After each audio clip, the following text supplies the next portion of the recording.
গেছি স্নান করার জন্য একদম। আর ভেবেছিলাম যে এখানে ঢেউ পাবো না, এটা ভেবেছিলাম। এখানে প্রচণ্ড ঢেউ, প্রচণ্ড। এই যে দেখুন, এরকম পড়ে যাচ্ছে, এই দেখুন পড়ে গেল। এই দেখুন, এই দেখুন, এই দেখুন ঢেউ তো পড়ে গেছে।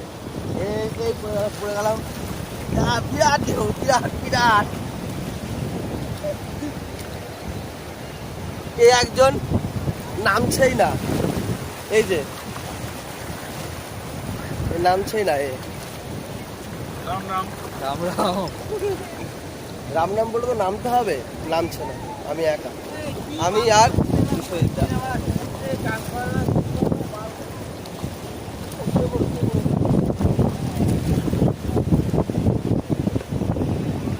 শুয়ে পড়লো। তাহলে আমি বলছি বকখালিতে আসুন একবার।